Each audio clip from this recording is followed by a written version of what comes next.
আসসালামু আলাইকুম। একটা দুঃখের কথা বলি, এই যে শাড়িটা এত সুন্দর একটা কালার, এই এত সুন্দর কালারের শাড়িটা কিন্তু কালার আসে নাই। এটা একটা টকটকা হলুদ কালার।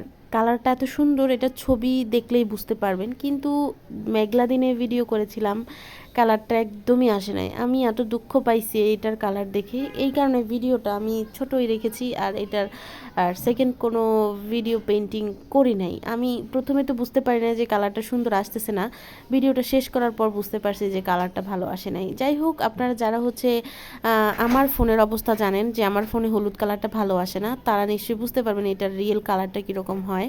এখানে আমি একটা টকটকা হলুদ রঙের মানে শাড়ি নিয়েছি। এই শাড়িতে হচ্ছে এটা একটা হাফ সিল্ক শাড়ি, আর এই হাফ সিল্ক শাড়িতে আমি ম্যাজেন্ডা রঙের কসমস ফুল এঁকেছি। এখানে কিন্তু শুধু ম্যাজেন্ডা রঙের ফুল থাকবে না, অনেকগুলো কালারের ফুল দিয়ে আমি এই শাড়িটা পেন্টিং করেছি। এই শাড়িটা গায়ে হলুদ বলেন, তারপর হচ্ছে প্রেজেন্টেশন বলেন, বাইরে ঘুরতে যাওয়া বলেন, কাশফুলে যাওয়া বলেন, যে কোনো জায়গায় আপনি ইজিলি পরতে পারবেন, কারণ এটা শুধুমাত্র হলুদ কালার না, এখানে অনেকগুলো কালারের ভেরিয়েশন আছে। এখানে ম্যাজেন্টা কালার আছে, আরও বিভিন্ন কালার আছে, এগুলো সামনে এই ভিডিওর সামনে দেখতে পারবেন। আর শেষে তো এটার ফাইনাল লুকটা দেখবেনই। এটা ফাইনাল লুকটা এত সুন্দর এসেছে, আমার কাছে এত পছন্দের একটা শাড়ি।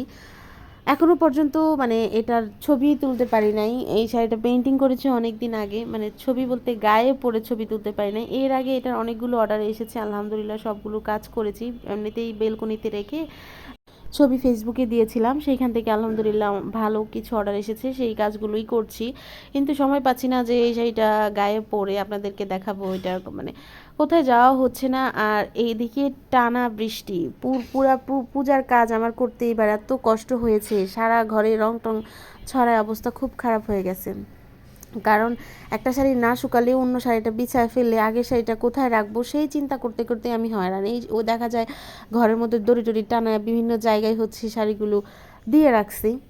তখন হচ্ছে মানে আর কি বলবো, তখন হচ্ছে এই যে একটু একটু করে রং ছড়ে যায় বা একটা টেনশন থাকে। ফ্যান চালু করে তো আর কাজ করা যায় না, আবার ফ্যান চালু না করলে শুকায়ও না।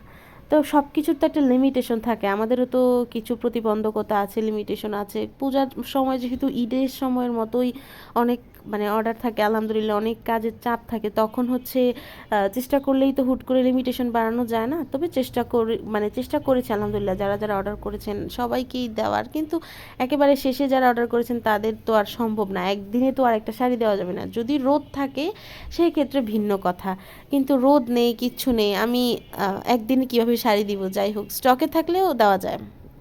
আমাদের কিছু কিছু শাড়ি স্টকে থাকে, আপনাদের যাদের ইমার্জেন্সি থাকে তখন আপনারা নক করবেন যে আপু স্টকে কী কী কালার শাড়ি আছে সেটা একটু দেখান, তখন আমি ছবিগুলো পাঠালে আপনারা সেখান থেকে চুজ করে নিতে পারেন ইমার্জেন্সি টাইমে। আর কাস্টমাইজ করলে তো অবশ্যই 5 থেকে 10 দিন সময় দিতেই হবে, এটা মাস্ট। আর আমার পেন্টিং করা শেষ, ছবি দেখুন আমার বহুল কাঙ্ক্ষিত এত সুন্দর শাড়িটার ফাইনাল লুক। এই শাড়িটা এত সুন্দর একটা শাড়ি পরলে সবাইকে অনেক সুন্দর লাগবে।